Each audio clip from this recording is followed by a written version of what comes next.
Hi, this is Rabbi Rami Goldberg, and welcome to Biblical Money, powered by Israel 365, where we take a deep dive into how people of faith enhance their business by staying true to their biblical principles. We interview leading CEOs, executives, and entrepreneurs to capture their wisdom to help us live our most fulfilled and faithful lives. Please like and subscribe to the channel to stay up to date and informed. Hello, and welcome back to another edition of Biblical Money. I am your host, Rabbi Rami Goldberg.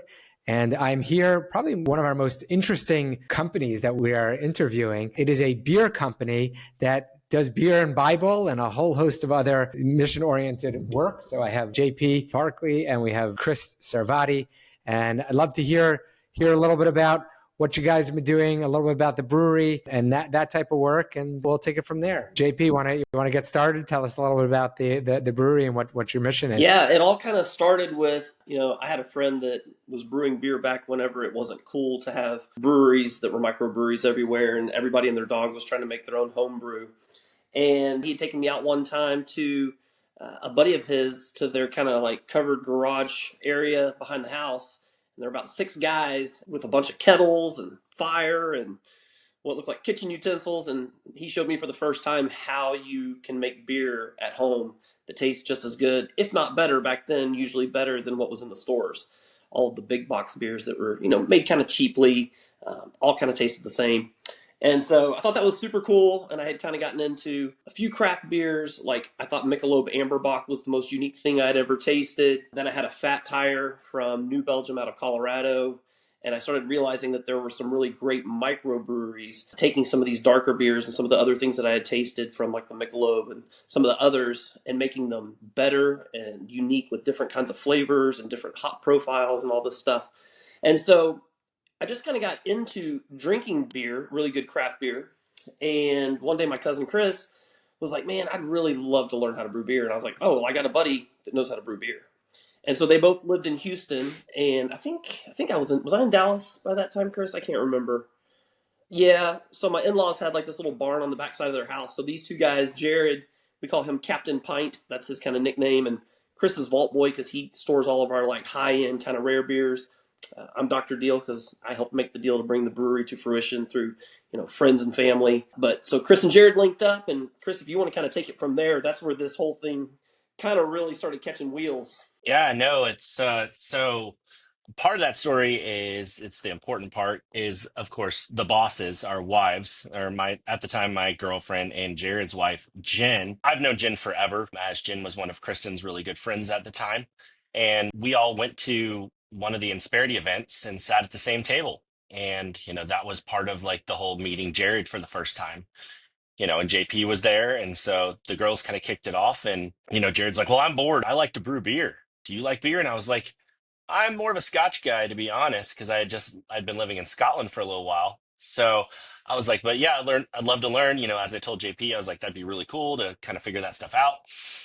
And we started brewing beer. And as they say, the rest is history. It actually made my job, because I took care of a property that was 12 acres, a lot easier, on a hot summer day. So Amazing. But it's not just a matter of, I want to get into the details of how to brew beer. We'll do that in a little bit. But it's not just a matter of having beer, but you use this as a ministry, as a way to connect people to each other and to God. So I'd love to hear about that. Yeah, it's been interesting to say the least. One of the things that we've started doing fairly recently was we started doing these charity pint nights at the brewery, where we find local charities that are looking to raise funds and awareness about what they do. And we, let them promote it to their people, what their charity is, what mission they're trying to accomplish to help people in our community and around Houston.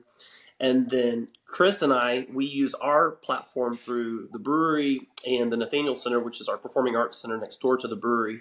That's kind of Kingwood's performing arts center, business meeting location, a lot of plays and things like that go on there. So we have a very large list of patrons over the last 20 years that have come in for all things business, all things music, plays, Chamber of Commerce events. And so we then promote their charity to our lists through the brewery and the center to try and get everybody to come out and learn about them. They can set up a table or a booth. They can hand out swag. They can take down people's emails. They can get donations that day. But a portion of all the proceeds of the beer sales from that day then go back to that charity. And we usually give a grant from the foundation as well, which is the Nathaniel Foundation. Nathaniel means gift of God. That's what my in-laws started, to renovate the center and to give back to the local community, as well as a lot of giving goes back to Israel and Bible-based projects, things that fulfill God's, gospel mission, partnering Jews and Christians together. And Chris has got a really cool charity project he's working on right now. Maybe, Chris, you could talk a little bit about the garden. That's one of our favorite charities that we've recently partnered with.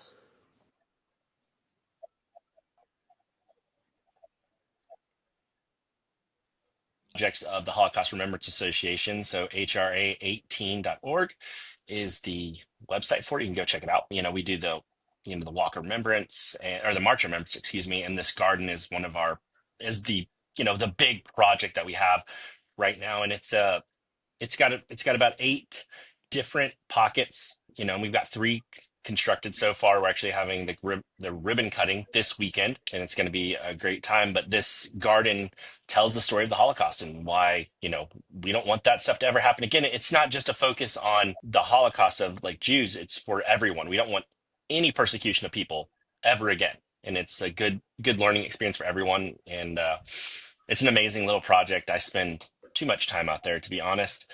But I love it, and, one day, hopefully soon, we will have a beer that coincides with the Holocaust Garden of Hope called the Upstander Lager, which is based on the project called the Upstander Stone Project, which is a project that remembers all the children that were murdered in the Holocaust. That's really, really crazy. I'm actually reading a book about my grandmother's brother and the whole story. And some of these stories I hadn't heard before, but the story that I do know is my grandmother was actually saved by a Christian family throughout the Holocaust. She worked as a nanny for them. And so, having people stand up and do the right thing and when times are tough. And it is something where I commend you with regard to, it's not just a matter of persecution of Jews, or I think in many ways we're the canary in the coal mine, but there are many Christians throughout the world, particularly in Arab countries, that are not doing well, that are persecuted, and that it's really important that we do stand up and we do stand against these particular situations. And it goes across the world that, we should destroy evil people, but the good people who are there and remain behind, we need to support them. So certainly commend that work. And that sounds like a great project. Hopefully, if I make it to Houston one of these days, I'll be able to see it. Free beer for life for you, Rami. Free beer. But one of the challenges, I think, so going back historically, if you wanted to have a beer, it was generally kosher because you had the purity laws. But from what I understand, your beer is not a purity type beer. You have all sorts of different flavors and additives. Is that correct? Which makes it a little more complicated on the kosher side. I'm not sure if Hawaiian Punch is kosher, but we do have a kettle soured Berliner Weiss beer that's conditioned on Hawaiian Punch, Fruity Pebbles cereal. We have one that's conditioned on cherry sours. I'm trying to think about a couple others. We just did a passion fruit. Some of them use like mixed in fruits, but a lot of them we use kind of like 80s and 90s kids, like nerd cereals and candies that are very nostalgic. And so when you see the can, we'll kind of pay homage to, what candy or what cereal's in there. And so that's a lot of fun being able to, I don't know. It's like drinks for big kids, but with like their, favorite things that they grew up with that mom used to either feed them or try to keep them from eating. So those are some fun beers where we do throw in very non-kosher probably products. We do some beers that are like German law, where we only use the 4 main ingredients. But in general, we get really creative in our beer kitchen with Jared and Chris kind of collaborating with our brew team to always try and come up with something unique and different. We do barrel-aged products where we condition beer inside of bourbon barrels, wine barrels, things like that. So it's a lot of fun. Yeah. How often does it, are you successful in creating a new flavor versus how often is it a failure at the beginning until you get it right? Every now and then something will come out and it doesn't taste like what we wanted it to. It may not make it even to the taps in the tap room, much less ever see the inside of a can and be distributed. But in general, I'd say probably like 90 to 95% of the beers come off good. At least good enough to put on tap and try out and see what people think about them. Sometimes we might try a beer and be like, we don't love this one. And then people are like, that's amazing. And we're like, well, maybe it was better than we thought, and vice versa. But yeah, it's just always kind of like a constantly testing yourself and trying to think outside of the box about what beers have we tasted in the marketplace that someone did something different. Like one that I had recently was a sour beer, kind of like our kettle sour Berliner Weiss that I told you about, called Nuka Weiss, where we do all those different candies and cereals. But these guys did a more sour beer, but they conditioned it on banana Laffy Taffy. I don't know if you remember Laffy Taffy, but it's a Dallas based brewery, and it was delicious. I was like, oh, they beat us to that one. They got us on the Laffy Taffy. So Yeah, so you have to be thinking what are those, but it's just as a kid in terms of like, the revolution of kosher products was like, as we were, growing up, you'd have one more new product. Like when I was very young, I think Hershey's might have been the only one that was kosher. Other candy bars and many of the cereals were not. And then as we were growing up, almost all the cereals, the one cereal that is still not kosher to this day is Lucky Charms. If you ask your typical Jewish kid growing up in the Northeast, it was like Lucky Charms is off limits. But I mean, all your Life cereal and your honeycomb and you name it, those are all kosher. I did not know that. That's very interesting. So you had this idea of what it was, like a pint. It was a pint, a verse. Yeah, I've been toying with the idea of starting something called Brew Levers. So basically, Christians that love good beer, and the idea is to almost structure it like a motorcycle club, but like a beer club, instead of like an MC, like a BC, where you could have chapters all over the United States or the whole world if you wanted to eventually. But the slogan that we've come up with is a pint, a passage, and a prayer. And so we'll basically just get together at local bars. Everybody order a pint. We'll read one Bible verse, have a nice quick prayer to thank God for the tasties as well as for all the people that showed up. And then it's really just an opportunity to kind of converse over a pint with somebody and hear their life story, learn a little bit about them, reinforce old friendships, but really just to kind of get the conversation going, maybe for folks that wouldn't normally go through church or synagogue doors, but they might come and have a beer and open up about what's going on in their life. I've had a lot of really powerful conversations with people over the years at bars. Everything from joyful things to very painful things. A lot of laughter, a lot of crying. It's a very interesting place to talk about God with somebody. And so we haven't started it yet, but we've got all the groundwork laid, and I think that's something that we'd like to launch in 2025. Is the Brew Levers, a pint, a passage, and a prayer, and see if we can make it something neat that once or twice a month we get together and just converse over some tasty brews. Yeah, I mean, I think that's a lot. A lot of what we're seeing is, particularly younger people, the traditional churches and synagogues are not necessarily drawing people in, either because they're not in old school or just this new generation, as things are moving so quickly that they can't sit through an hour and a half to a 2.5 hour service. Mm-hmm. And so you kind of go out there to find them where they might be hanging out, whether it's in the Starbucks or the local bar, but to really bring people up. I'm curious, have you guys gotten pushback, with regard to the religious and kind of conservative communities? A lot of times frown upon alcoholic beverages, and what has been some, have you had any of that, or you don't pay any attention to that side of the aisle? I always call myself a recovering preacher's kid. I have no qualms with how I was raised, but I don't tend to color inside of the lines very much. So I try to not be a stumbling block to anybody. That's kind of what my dad always said.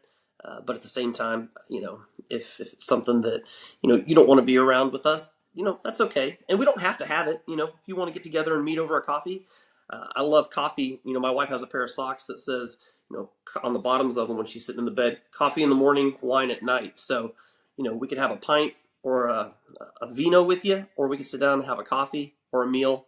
But yeah, we try to stay out of stuff that gets people riled up. But we just kind of don't fuel those fires. If somebody starts trying to cause problems over something, we just get away from drama. We don't do drama. We like good people, we like good beer, and a good chat. So keep it simple. Yeah, no, it's definitely an approach works for a lot of people, and finding people where they are. Obviously, it's always being careful, because there are always people that are going to abuse things that are there. I know within the Jewish tradition, wine is really a staple. I mean, when we start the Shabbat, we say a blessing over a cup of wine, and when we end the Shabbat, we also say a blessing over a cup of wine. And so it's one of these things where taking the grapes and elevating them, and that's a lot of what we're trying to do in life, is to kind of elevate the mundane rather than get rid of it, but try to find those areas to elevate. So, Chris, I'll ask you. You're very involved in the Nathaniel. What's it called? It's a hall. It's not an opera house. It's the center, the Nathaniel Center. Mm-hmm. So, what is some of the work that you're doing over there in terms of and the ministry that you guys have coming out of there? Yeah, so we've got it's not all religious based, but we always try to bring good messages of hope and happiness, as I like to say. Our stay around here is where every story finds its stage. So we have 4 groups that come in that are here every year with us: Center Stage, Excelsior Ballet, Curtain Call Cafe, and and those groups they're all local staples here for the Kingwood and Northeast Houston area. So we do everything from weddings to shows to dances, you name it, we've done it. Well, hopefully nothing that you think we wouldn't do, but we try to stay out of everything political too. So, like kind of going back to the brewery side, like we don't really jump into politics at all, because I think beer is a politics free zone. So, we've had both sides come over to us and say, "Hey, we want to have an event." And we're like, "Sorry, we don't want any part of that." So, but with the center, we've done everything, and we try to be an affordable place for someone to have a really good time. Yeah, no, that's amazing. And the Nathaniel Foundation, just beyond that, has done so many great things. I know Israel 365 has worked very closely with the Nathaniel Foundation to do some amazing things. And and your aunt, right, Victoria, mm-hmm. And so that's been a real blessing. So tell us a little bit beyond. I mean, I know as a recipient of that, I know what we do, but what are really you guys are looking to get out to the world as far as what you're doing? Fulfilling gospel, mandate, and just going out and sharing the good news of Jesus Christ, but then just kind of loving all people, supporting widows, orphans, and those who are in need. We do a lot of things to get back to the first century roots of the Christian faith and understanding Jesus was a Jewish man and did certain, things within that space that a lot of Christians don't realize, that he, celebrated the feasts and followed a lot of the teachings that have kind of gotten lost in this, modern day Christian faith system that we live in. And so we feel like, I know the foundation has done projects with Hebraic Heritage Christian College, where they're working to establish an actual college that kind of melds Christian and Jews coming together and learning the similarities between, the two faiths, and that we're, brothers and sisters of the same tree. And so it's just been a lot of investment in just helping Israel on a benevolent side for humanitarian aid. We partner with Vision for Israel out of Israel to do a lot of work to help people, like in the aftermath of like October 7th, or just people, that are Holocaust survivors that are living on a very little bit of like food or monies, trying to get into the community as Americans, helping people in Israel have access to those basic necessities for life, and just saying, hey, we love you guys, we love all people, and so we're just trying to, spread the good news of hospitality, kindness, and learning together. Yeah, no, I mean, it's so important. I mean, we definitely have had a rocky past.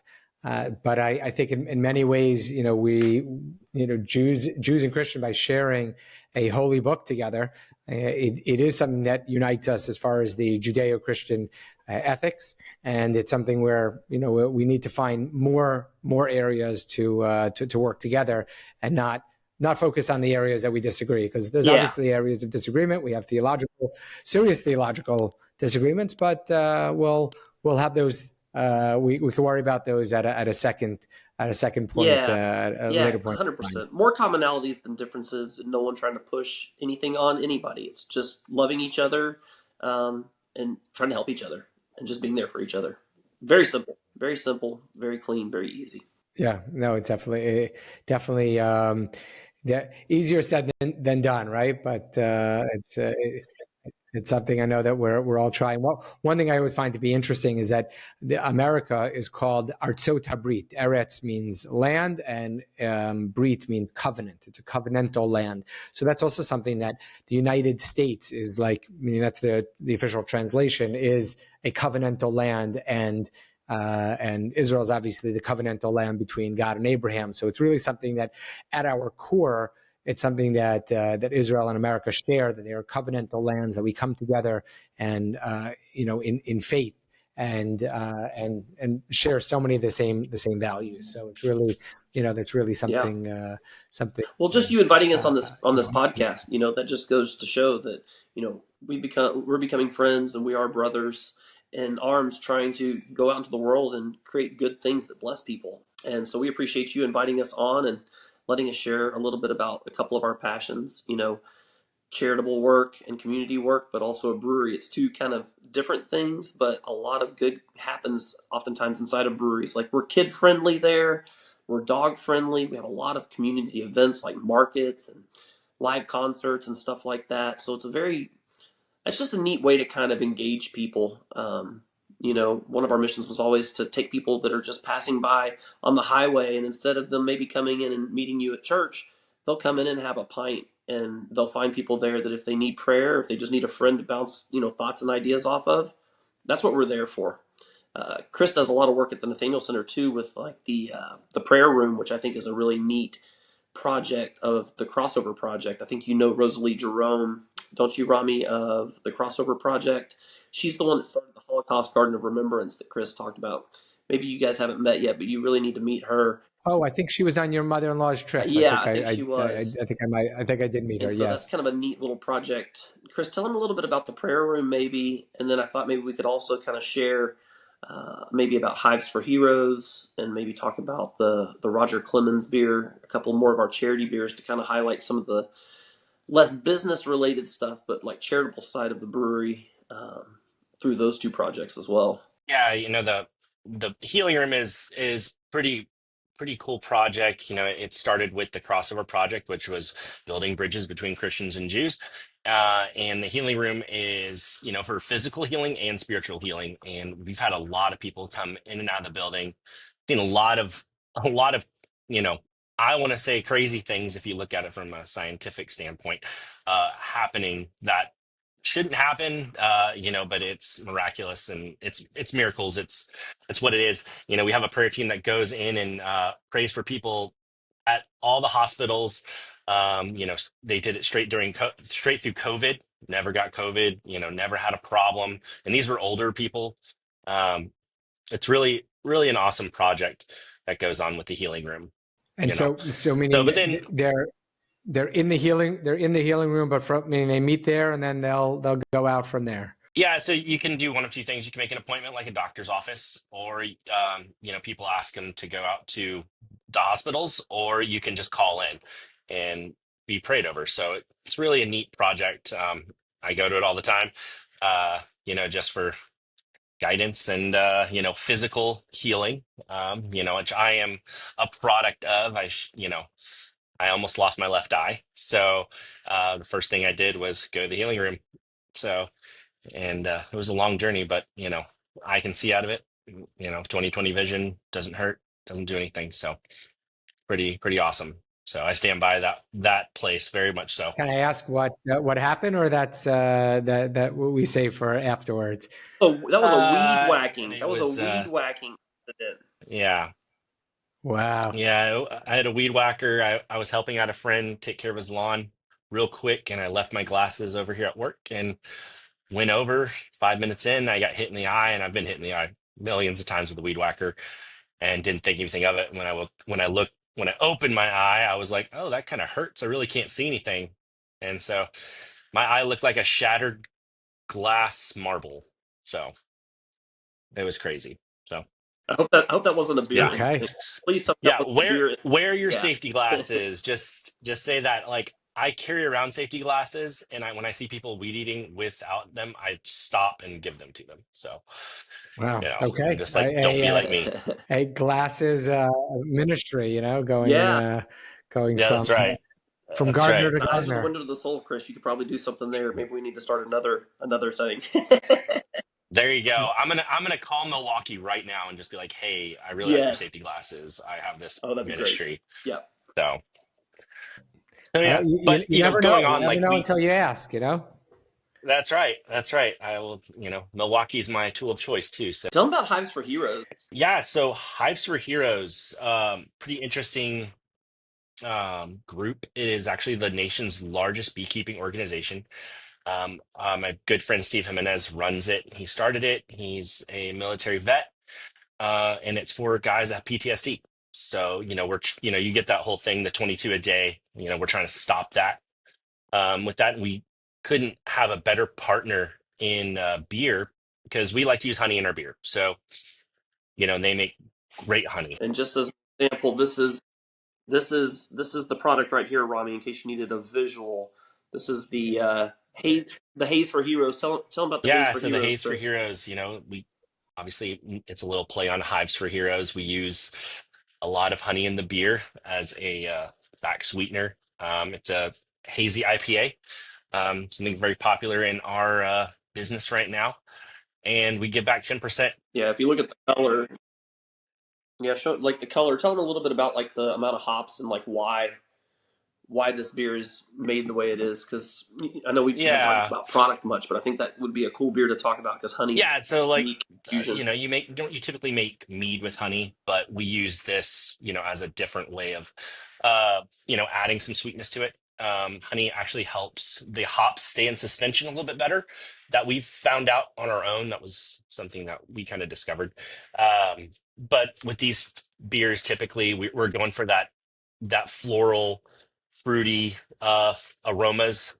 So, and we want to feature the honey. So that's part of it where we're working on trying to really bring out some of the flavors in that honey because if you know about honey, like it's crazy, like the different flowers, what they get it from is what the honey tastes like. So, um, I think this one's wildflower honey, Texas wildflower. It's really good. But these guys are doing amazing work, and we love being a part of it. And hopefully one day it goes nationwide. We've been asked if we can take it nationwide, but I'm hesitant right now. So, I want to make it the best IPA we can make in Texas right now. So Okay, and then and that's then the right. nation and then the world, but gotta make sure Yeah. We you need to take care take of the care of our house Yeah, people, first, exactly. and then first before, we do anything else. So And we want to do an entire line of beers for warriors, folks that have been out there given the greatest sacrifice and have come back or not come back, and their families are here. So, this is the first beer of its type within that series, and we're just super excited to try and help our soldiers. Just like the IDF too. I know the foundation does a lot of work trying to support the IDF and projects around going out and being a part of meeting with them, blessing them, bringing them food, or sending them, care packages and things like that. A lot of times, these guys they don't get enough contact while they're out in the field, or even when they come back home after the traumatic things that they've gone through. And so to have, individuals that are thinking about them, that are, this beer, every time one of these beers sells, a small portion of that proceed will go to that organization. And so it's, as long as people are buying the beer, that's the charity beers that we have, it's going to constantly fund those projects. And we hope that over time and perpetuity, as the brewery grows, that will become a very large amount of money that can go into these different projects to help communities and individuals. Yeah, I mean that's great. I know there was a number of wines that came out, and they told the story of people, soldiers, and people that were killed on October 7th, and Yep. so but that's a beautiful thing. It's a beautiful way to memorialize and to remember and to tell the story of somebody, and you kind of change the package for wine. It's all the same wine, but then they have different labels, for different people's stories. So, Rami, I know there's the blessing or the prayer over the wine. I've heard it many times at different Shabbat meetings and things like that and get-togethers. Is there one for beer? I've not yet heard the beer blessing. Is there one? So that's a good question. So the blessing on beer, we say a blessing before every food that we eat, and depending on the type of food, there's kind of categories. There's we say Bori Priha Adama, which means blessed is the food that comes from the ground. And so that'll be all of your vegetables. Yeah. Okay. And then Bori Priha 8 is blessed from the pre is a fruit of the tree. So then all of your tree, and so your grapes and your apples and your now some trick questions is always like something like a pineapple. Where does a pineapple grow? Yeah, pineapple tree. But it's a fruit. Yeah. So it's a fruit, but it actually grows on a bush. So we actually say the blessing for the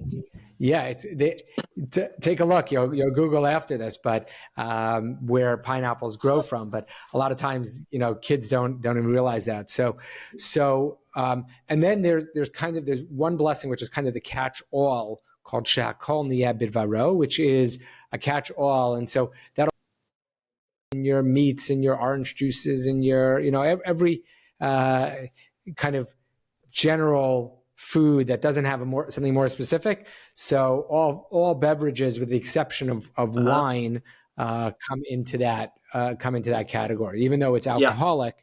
But like if you have a scotch or a beer, will have the same blessing as you say on water, actually. So doesn't have something specific. Maybe we can work on that. Grapes are something that there's a different level by grapes. So we actually have a special blessing when it comes to grape juice. Super interesting. So, well, maybe we can talk to some guys and see if we could maybe get beer designated with its own blessing. That would be really neat. Its own blessing. Yeah. Listen, you can that's what sometimes people think that kosher comes from something that's blessed by a rabbi. So it's not actually blessed by a rabbi. It has to do with what ingredients, and there does need to be rabbinic supervision sometimes. But it's in terms of that. But you could put blessing on your beer. I mean, that could be beer blessing. Maybe you can help us with that. I know we talked about that consulting thing. Maybe that could be our next step, is how to get the proper labeling for a blessed kosher beer. A blessed kosher beer. Okay. There you go. Wonderful. We'll talk about it. But anyway, so we'll start wrapping up, and I want to just end with a blessing for you guys. You guys are doing this what seems to be this kind of fun, could be considered secular work, doing something else, but it's really what we're trying to do over here, and you're really infusing it with that level of holiness to bring in not just charity. Charity is sometimes a nice byproduct of businesses, but really thinking about a passage, a prayer, and a pint. I love that idea, and doing all these different types of things to bring people in and bring people together, which is ultimately the goal, is to infuse everything that we're doing with godliness. So I would like to bless you guys that you should have continued strength and continued success, that you go from Houston to the rest of Texas and continue growing to that country that's very near to Texas, the rest of the United States, right? Which is yes, thank you. Anyway, so thank you guys for your time. I appreciate it. It's been a pleasure. And God bless. Thank you.